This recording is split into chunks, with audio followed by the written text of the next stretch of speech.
Okay, now here we are at Duff's house, and there is Duff. Sam? Duff, you like the way I just walk in like I own the damn place? It's okay. How are you? My my house friend? is your house. Well, I'm glad you stepped down off that stair, because a guy your size, if you were on that stair, I'd be like Basketball Jones. It's just because of my height. How are you, Duff? How Thanks are for you? inviting me to your home. It's actually my wife's house and my daughter's house. I just live here. I get what every man says. I get a spot up in the corner upstairs. It's mine. Sit on top. Okay, great. You good? Yeah. Now, I brought a guitar, Duff, because that song is so friggin' cool.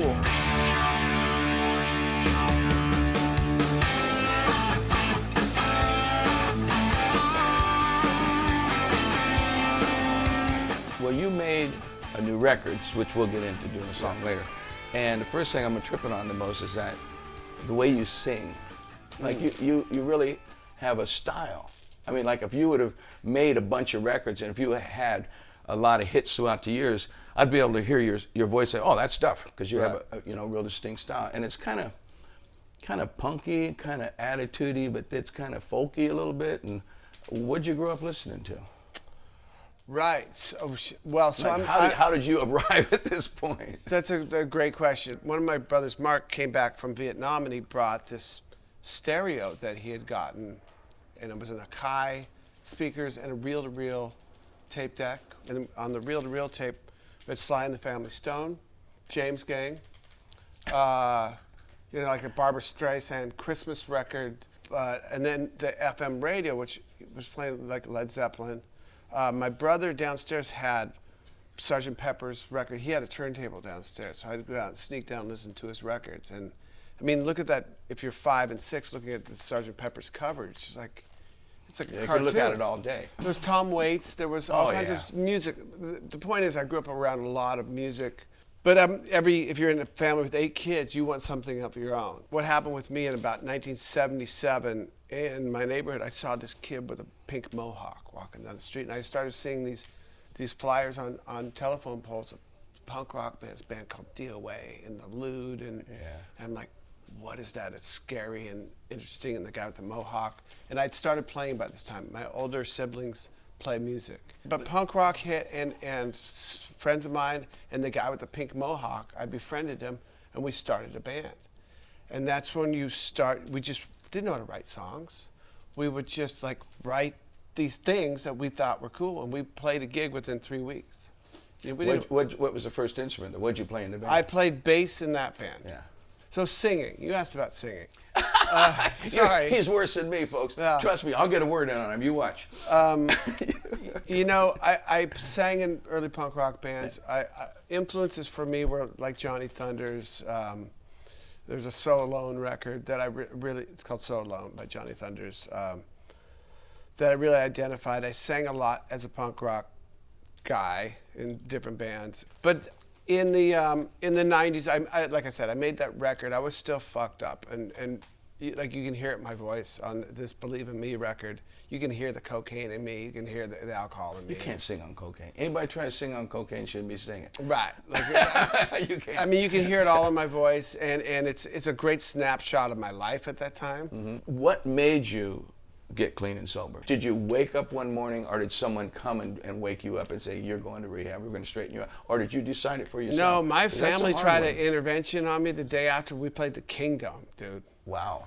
But my family, I mean, like, they drink, so this intervention, I ran, but my body was failing, my hair was falling out. I didn't drink any water. I just drank alcohol. Yes, I literally didn't have a glass of water for 12 years, and I'm not kidding. I didn't want to end up this way. I got to a point at like 28 and a half that I thought, well, I guess I'm just going to get to about 30 and that's going to be it. Oh, fuck. But you're okay with, like, you're in this state of mind, like, that's the way it is. Live fast, die young, fuck it. Oh, Duff. And I woke up one morning and I had I thought it was just like some sharp gas pains. So I rolled over and it spread down to my quads and all the way around to my back, and I couldn't move to get to the phone to call 911. It was so bad I couldn't barely breathe. Wow. And my friend, my best friend, still my best friend to this day, I hear him coming up the stairs. I couldn't yell, I couldn't do anything, and he sees me. In bed, and he just said, I heard him was clearly to this day, oh shit, it finally happened. So he picked me up and I could, like, fuck. And then what happens, my pancreas had burst. So all that's the poisons or whatever they enzymes are. that digest your food. Yeah. It's not supposed to be outside dancing around on top of your organs. And stuff, it's acid. yeah. So he got me to emergency room.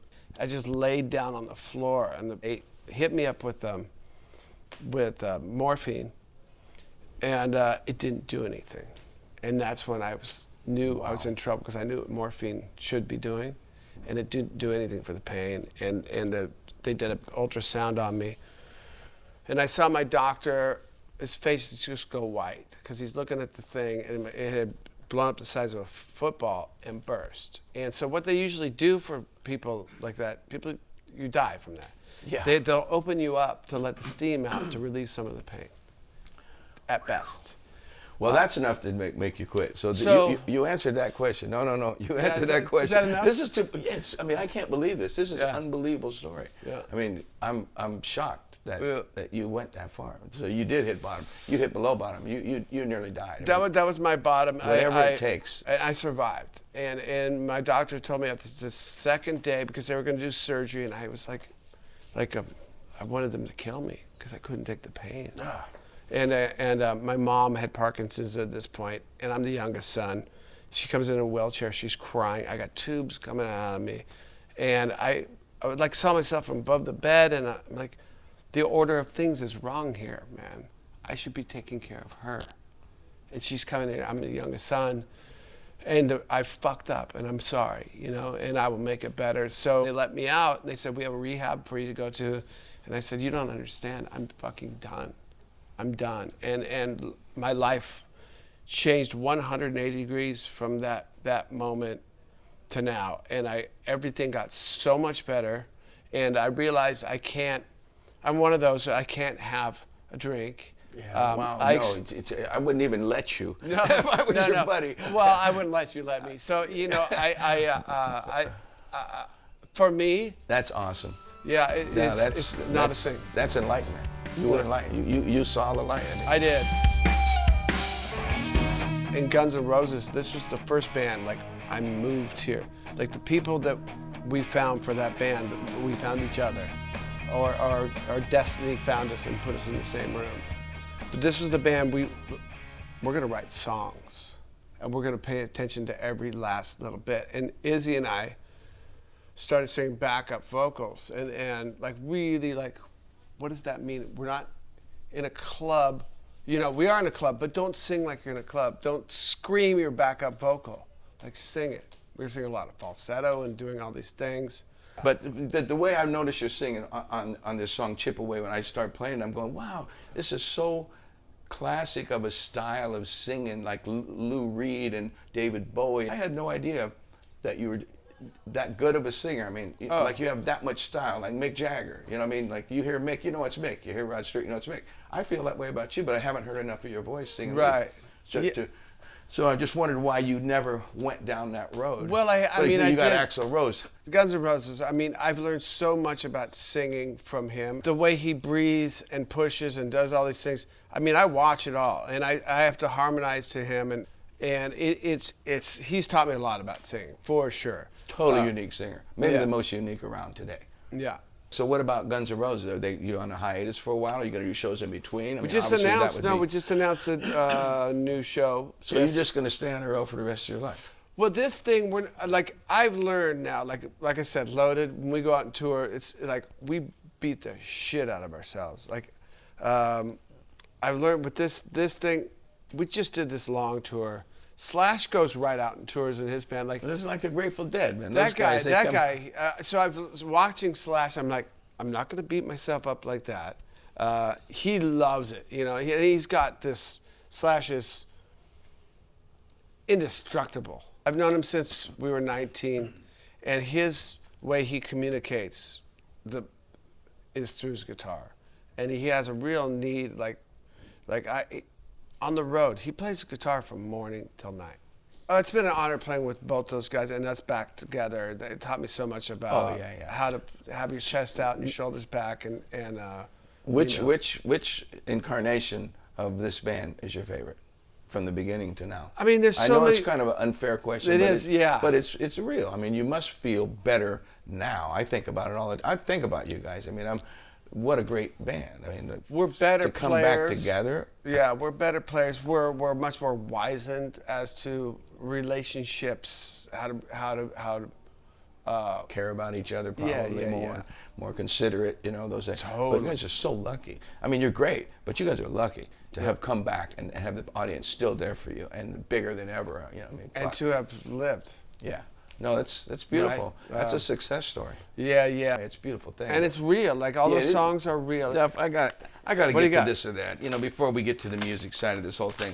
I love that little song you got, but I got to get my this or that out of the way here. This is the one where you're not supposed to think about it. Okay. And you can't, it's illegal to use a Pisces or a Libra answer. I don't know what sign you are, but the Pisces and Libras usually can't make up their mind about one thing or the other. They jump back and forth. Oh, no, I'm an Aquarius. I don't know what that means. You're nuttier than a fruitcake. Oh, no, excuse me. Yeah. I'm an astrology nut. I love Aquarius. I'm a Libra. We get along. Okay. So, punk or metal? Punk. Bass or guitar? Bass. Hey, this is going to be tough on you. Sex Pistols or The Clash? Clash. Ooh, that's surprising to me. Damn it. Got to put a check against me on there. Are you a team player or are you like a rebel in a band? Team player. It's good. All right. Thank you, Sammy. No, seriously. Thank you for inviting me into your home, number one, cool. and doing this show for me. I know more about you now than I ever did. And if I would have Googled you first, I'd have just heard the same old shit, probably, right? I don't know what's on Google. I don't never look. I don't either. Good. Exactly. Yeah. No. I don't look at you and I don't look at me either. I don't want to know what's on there about me. Willie Nelson once told me, he said, you know, they said a lot of things about me and most of it's true.